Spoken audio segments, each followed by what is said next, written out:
This is the Dreamers Podcast, where dreamers share their stories to inspire you. Now, join host Joe Pardo as he interviews a dreamer who's living their dreams.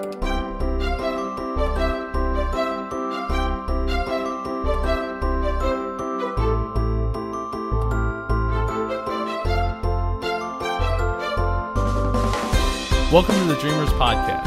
I'm your host, Joe Pardo, and today I am interviewing Len Testa, who is living his dream by making a career out of visiting Disney World. Welcome to the show, Len. Thanks for having me, Joe. How's it going? It's going outstanding. Outstanding. To borrow a phrase. I've never heard that before in my life. I think it's going to catch on, though. I think so. I think it's right on the cusp of going viral. It's awesome. So why don't we begin by giving our audience a brief background about yourself? Cool. I'm Len Testa. I co-author the Unofficial Guide to Walt Disney World, the Unofficial Guide to Disneyland, the Unofficial Guide to Disneyland Paris. Then we do a book called the Unofficial Guide to Beyond Disney, which covers Universal. I did a book on British theme parks, so I'm really invested in theme park research. And I got that way because in graduate school I studied a certain kind of scheduling problem that lends itself to figuring out how to ride a bunch of rides in theme parks without waiting in line very long. And then fame came. No, just kidding. So in graduate school, I got recruited by Bob Salinger from the Unofficial Guide to work on the guidebook. And then it took a few years, but I eventually became a full-time member of the staff. So now I visit Disney. I visit a Disney theme park roughly every 6 weeks. I've got a staff of people who do nothing but work in the parks every day, looking for things like, what's changed or what's new on menus and things like that. We run a website called touringplans.com in addition to the guidebooks, and we try and make people's vacations as good as we can. So it's really actually kind of edifying. It really makes you feel good at sort of at the end of the day or at the end of the year to look back and see how many people you've helped have a good vacation at a Disney theme park. And it's really good, of course, because I really like Disney theme parks and I want other people to like them too. So yeah, it's a good thing. It's a good feeling. Yeah, it's definitely a good feeling when you see the crying kids and you're like, wow, if they had just bought my book or subscribed to my website or listened to my free podcast. Oh, that's right. I do a podcast, WDW Today. You may have heard of it. We're coming up on episode 1400, I think. So we've been doing it since 2005, so a very long time. And I'm so glad that you didn't stop at episode 1000. I know, right? There's talk about stopping at 2000. There's we'll see what happens. That's an awful long way. Yeah, so that's like let's see, 100. That's like 5 years away, right? 4 years away. It's like 4 years away. Well, not if you speed up the amount of shows that you have per week. That's true. If we did one a day, we could be done by the end of 2015, right? Or yeah, very close. Get it done quicker. Exactly. There'll be nothing left to say. So, what would you say inspires you? The thing I think that keeps us going every day, fundamentally, everybody at the Unofficial Guide loves Disney theme parks, and first and foremost, we want to make sure that people who go to Disney World get the best possible experience they can. I mean, we know it's going to be hot, we know it's going to be expensive, we know it's going to be crowded, but even then, there are parts of the parks that are still, really inspirational and really sort of the best themed entertainment that you can find, in the United States, if not the world. And some of it's just when you think about the amount of work that goes into it, or the amount of imagination and work that went into building these things. It really is sort of, one of man's great accomplishments of the last 50 years. It's not a cure for cancer, but I mean, let's face it, 50 million people a year go there. It's worth something. So, and we want to make sure that people come away from Disney realizing that it's way more than just a local amusement park. The amount of planning and thought that goes into, entertaining 100 and some thousand guests, 200,000 guests a day is appreciated. I think that's really what we're going for there. And if we can make a couple bucks off of it, Joe, I'm just saying that wouldn't be a bad thing.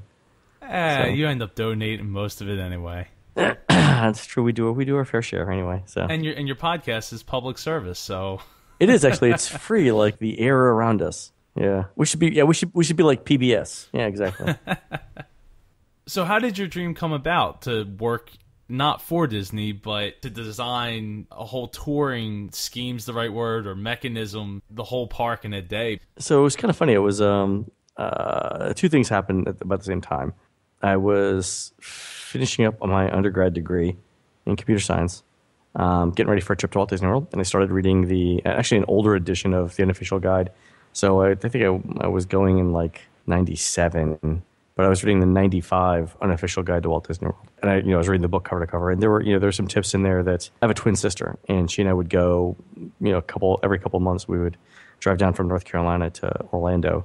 It was one of those things where, you finish work at 5 o'clock, hop in the car, drive all night, get to the parks by 6 a.m., play all day Saturday, half a day Sunday, and then start driving for home noon on Sunday to be back at work at, Monday morning. So I was reading the 95 guide, and, I thought that there were some tips that my sister and I had come up with over the years that we could include in the book. And I thought, I could actually contribute something meaningful to this book.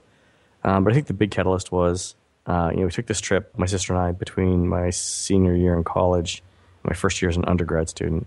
Do you remember when the line for Great Movie Ride used to extend out down towards Animation Courtyard? I before think the palm trees. I vaguely, because I would be pretty young when that was happening, but I was there like almost every year after that opened. So we're standing out there in the sun, and it's just beating down on us, man. And it's just hot. We're there for like 2 hours for Great Movie Ride, and I'm thinking to myself, halfway through this thing, I'm like, there's got to be a better way that to do this. Where if I could come up with a computer program, where you tell it what you want to ride, and it figures out based on the wait times, how to minimize your wait in line to get you to everything you want to do. I thought that would be really useful. So when I started graduate school, I told my advisors about this idea, and they made me go to the library. Remember libraries? Vaguely. Right. So they made me go to the library and do what's called a literature search, where you look up other people who have tried to solve similar problems. And the funny thing was, I spent about 2 days just trying to figure out what the thing is called. Right. So imagine you've got a problem, right? But you don't know what other people call it, and you don't have access to Google. You don't, right? This is pre-Google, right? So this is like, what do you? So I'm actually using the card catalog, and what I think Gopher was the thing before the World Wide Web. Once the internet was all connected, I'm trying to type in all the things I can think of, all the different terms I can think of, like scheduling problem and stuff like that. And it took me, I think, on the afternoon of the second day of trying to search it, I found out what the name of the problem actually is. It's called a time-dependent traveling salesman problem. And then once I had the name of it, obviously, then I can start looking up, research papers that are based on it. But yeah, it took me 2 days to figure out what the damn thing was called. So that was a major thing there. But the interesting thing was, so I've made 2 significant contributions to this field, and that's it. I've not, it's not like I've revolutionized things, but I've done 2 things I think really well. One is that when I first started looking at this problem, I realized that it's the same kind of problem that people who deliver packages for a living have to solve every day. So if you're a delivery truck driver like UPS or FedEx or post office guy, right? It's not so much how long it takes you, how far you drive every day. It's how long it takes you to drive. And what we're talking about there is traffic, right? You might need to go from like one end of Philadelphia to the other to deliver a package, right? And the time that it takes you to do that is going to be vastly different at 2 o'clock in the morning versus 5 p.m. on like a Friday, right? Because there's traffic, right? So you got to take into account traffic. The distance is the same, but the time that it takes you is going to be different because of traffic. And so the first big thing that I came up with was that this is actually an instance of a vehicle routing problem, it's called, but it's a special case of it. So what I ended up doing for my thesis is to work with scientists at UPS who had studied the problem to come up with some starts of some solutions. So that was like the one thing. Otherwise I would have gone down a completely different path in trying to solve the problem. But the other thing that was interesting was when I talked to Bob, he was working with some guys at MIT on how to do touring plans. And they had taken the approach, they had looked at the problem of minimizing your wait in lines as if they were running Disney World, like from a management perspective. So the way that they solved this, they had to know things like how many logs were floating on Splash Mountain, how many cars were running on Space Mountain, how many people were staffed, how long people were willing to wait in line, just a whole bunch of things. The results that they got, the touring plans that they got were really, really dependent on this whole set of assumptions that they made about all those other things, like how fast the water was flowing in Splash Mountain, how many people were in line, how many logs were going, stuff like that. And It's just this enormously complicated model. But it worked, right? I mean, Bob at the time was saving 3.5 hours in line per day on a busy day at the Magic Kingdom. So clearly he's doing something right. Yeah, it's got to get you in the ballpark. That doesn't even take into account when they stop the ride because of people with special needs to get on and off, where they can't keep the Haunted Mansion running. They have to stop. They literally had to stop the ride. So it's a continuous load. So, so done a lot of really good things, like figuring out. At that point, he had already figured out like how long it takes on average to get across the rivers of America on the raft to get to Tom Sawyer Island, 7.5 minutes. So there's a lot of research had gone into that. And then when I started looking at the problem, I started looking at, frankly, all the math that was going to be involved in me trying to replicate that. And I'm just not that good at math. I mean, I'm really good at computer science. I'm not at all good at math. So I'm looking at this going, my God, there's got to be a better way. And it turns out there is. So we approached the problem not from the perspective of somebody who's running the theme park, but from somebody who's visiting the theme park. So from the consumer perspective. And if you're a consumer, right, if you're just a guest in the theme park, really the only thing that you have to go by that tells you like how the ride is running is the wait time. Right? You don't know how many cars there are running in Space Mountain. You don't know how many people are staffing it. You don't know, how fast they're running the cars or the water through Splash Mountain. All you really have is the number, right? The wait time, the posted wait time. It turns out that's actually all you need, because that is a pretty fair encapsulation or a pretty fair representation of everything else that's going on behind the scenes. Right, just to interject, Disney as a full entity probably doesn't even know how many cars there are at any given time, because one could be broken or something like that. So what they're utilizing is that card system where they give it to somebody when they first get in line, and then they hand it off to somebody when they get onto the ride. Yeah, it's called the Flick card system, those little red cards, right? Yep. Yeah, so that's true. The other interesting thing, by the way, just a little sort of like a little side thing, you've used the My Disney Experience app, right? I have used it. Cool. So on the the My Disney Experience app shows you the posted wait time on all the rides, right? It's reasonably accurate. Sometimes it's off by 15 minutes, or sometimes it's like delayed like 15 minutes, like it's a stock quote or something.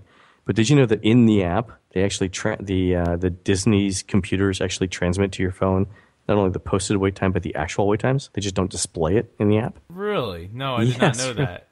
Yeah, so it's there. It's there's a bunch of things in there. It'll tell you whether the attraction is closed, whether it accepts Fast Pass, the latitude and longitude of the attraction, a whole host of stuff that's behind the scenes. So there's a ton of data that's getting transmitted in the My Disney Experience app. Only a tiny fraction of which is actually displayed to you.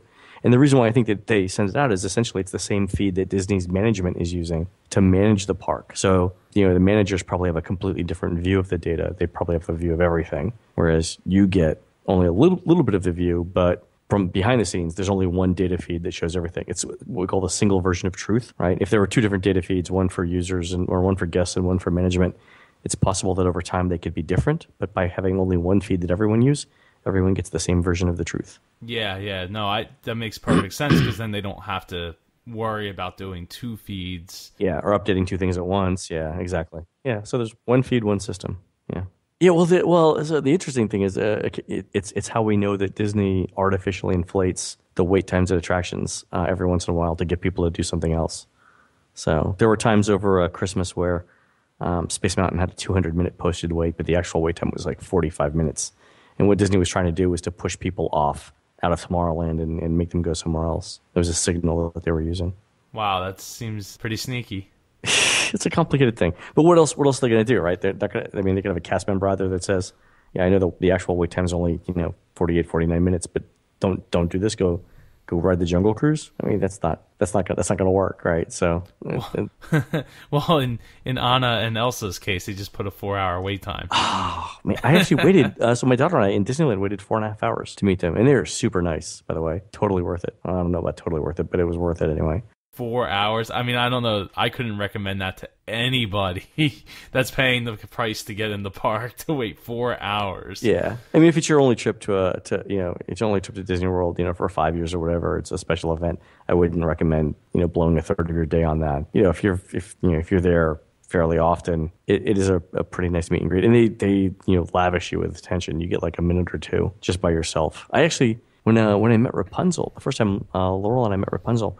I ran out of things to say. It was Rapunzel and Snow White. I was like, I think I ended up complimenting Snow White for having dwarfs. which is sort of an awkward conversation. I know, right? Awkward. Yeah, I'm not good on blind dates. Yeah. Anyway, so it was fun. So, how was your dream received by your family and as well as friends? It was pretty good. They, my family was always big Disney fans, and they sort of, intuited the value of the idea. In fact, they actually helped collect the first set of data that we got. So one of the things that we need when we do the touring plans is we need to know what the wait times are at all the attractions at a pretty granular level. We need to be able to predict, what the wait times are going to be at Space Mountain, every 5 minutes from the time the park closes to the time from the time the park opens until it closes. So we needed to gather data to do that. So what we ended up doing is for 2 years, during summer vacations, weekends off, Christmas, slow times, my family and I would go down and we'd walk around the parks. We'd try and do a loop of an entire park in 30 minutes. And we'd write down in these special notebooks that we had created what the wait times were at all the different attractions. And then I'd get home and I'd enter them into Excel and try and come up with models of them. And they helped out for a couple of years with that. I mean, we had huge trips, bringing down 10 people at a time trying to cover all the parks. And they were, voluntarily giving up their own vacations and stuff. It was great. Yeah, I mean, do you have any stories that stick out in your mind from all those trips that you first brought all your? I know your sisters were pretty supportive in helping you out as well as bleeding for you. Yeah. So the first time I went, I brought my younger brother Mike, and we had figured out pretty early on, after about a day, that you really need to take care of your feet. So we tried, what moleskin is, right? The sticky stuff that you put on your feet. So we had, so your toes blister just because they're rubbing against each other for, 16 hours a day. And we're walking 20, 25 miles a day. So it's, it's a hike. And we're doing it day after day after day. It's not like you're, if you're running a marathon, which is 26 miles and it's very hard, you get to rest the day before and you get to rest for a long time afterwards. Whereas for us, we were walking 25 miles a day at a pretty decent, pace because you got to hustle to get through the park. But we were doing it for 4 or 5 days at a time. So we're walking 100 miles over 4 days. And, between your toes start to blister, your heels start to blister, all your feet, you start to chafe in places you shouldn't be chafing. So my brother and I figured out that if we put duct tape on our feet, duct tape sticks like nothing, man. Duct tape really sticks.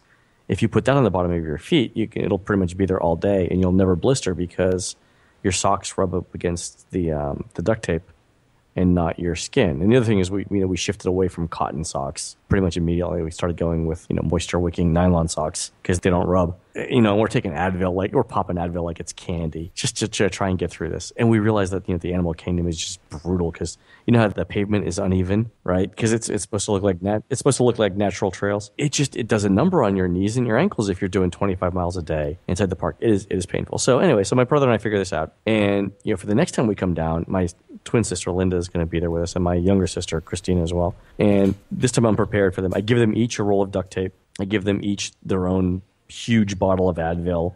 I give them sunscreen and everything that they need. But here's a quick tip for anyone listening. If your first day on the job, your boss gives you painkillers, think really hard about what it is you're about to do, right? Because something's up, right? So my sister goes out and, we're all wearing running shoes, high impact running shoes with really thick, cushiony soles that breathe and stuff. And Linda's out there and she brings her Mickey Mouse sandals, her flip flops, because they're cute. Okay. And so I tell her, I'm like, I wouldn't wear those. It's 25 miles. You should put something on your feet. So at the end of the first day, she's worn these flip-flops and her feet are just blistered and it looks painful. The second day, she wears a slightly different set of flip-flops, but still, she's not wearing the right shoes. The third day, she's pretty much, like your grandparents would creak every time they walk, where they would go like, ooh, ooh, ooh, ooh. That's Linda. Literally every single time she's walking. Then by the fourth day, you could tell that Linda's, struggling to walk. Finally, on the fifth day, she was at the Animal Kingdom. And she said she just couldn't go on. And she said she was coming back to Epcot. And it turned out she actually couldn't walk out of the Animal Kingdom. They had to take her out in a wheelchair. And so she arrived at Epcot in a wheelchair. And that was it for the day. But her feet had swollen up to the size of, like a whole tenderloin looks like? How thick a whole tenderloin side of beef thing looks like? Yes. It's swollen up like that, like the size of like a salmon. I mean, just big and purple, like the color of dried beef. They weren't fleshed out anymore. It was purple and swollen. So she eventually lost all of her toenails in both feet. But summer was coming up, so she actually painted the dead skin on her toes to look like toenails so she could go to the beach and stuff. After that, she sort of stopped volunteering, and the rest of us sort of sallied forth. But she learned that it was a serious thing. The other thing that was really cool was the first time we went to do data collection in the Magic Kingdom, we had like 6 or 8 people. And my idea at the time was that everyone was going to work for 2-hour shifts. So like over the course of a 16-hour day, everyone would work 2 shifts. So you would work 2 hours, then you'd be off for 4 hours, then you'd work 2 more, then you'd be off for 4 hours. And what it turns out was everyone hated that schedule. Everyone would much rather work 3 straight days, like have 2 people do nothing but the Magic Kingdom for an entire day, which was brutal, right? But then they would work Epcot the next day, then they would work the studios, then they would give them a day off, then they'd work the Animal Kingdom. And it turns out people would much rather do that than working 2 hours and sitting around for 4 hours, doing nothing, and then working again for 2 hours. So we kind of learned how people like to work from that, and that was really interesting. So it actually ended up taking us fewer people to do the work. But so that was really something neat to learn. Now, of course, we have 4 million users of the website and 116,000 paying customers. So we get all kinds of wait times now for free. Well, hey, again, you do the public service, WDW Today. Yeah, I'm super grateful about that. Well, Len, that's really awesome that you have so many stories to tell, and at your sister's expense at that. Yeah, it was a good time. We still laugh about it. So we're going to wrap up this episode now and have you back on for the next episode. Cool, thanks. Well, thank you. Thank you for joining us for this episode of the Dreamers Podcast. Follow us on Twitter @Dreamers Podcast. Join us on Facebook at facebook.com/Dreamers Podcast. If you or someone you know would like to be a guest on the Dreamers Podcast, please send an email to j@jpar.co. This podcast is copyright 2014 by jpar.co.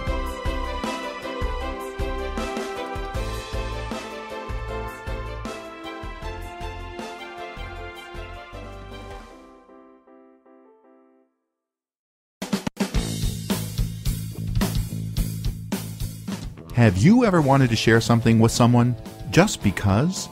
Well, we do a lot. So we started a podcast about, well, whatever we want. My name is Joyce. And I'm her lovely husband, Al. Well, you know what I mean. Hey, it's me, Al. Listen, I'm hijacking the Just Because podcast to start a new series all about the wonderful world of voice acting. Each episode, I'll have a professional voice actor on and ask them some serious, hard-hitting questions to get to the bottom of this inner world. World. If you've ever wanted to know about the inner workings of this magical and mystical business, tune into Just Because, inside the voiceover studio. Tune in at justbecausepodcast.com and on iTunes.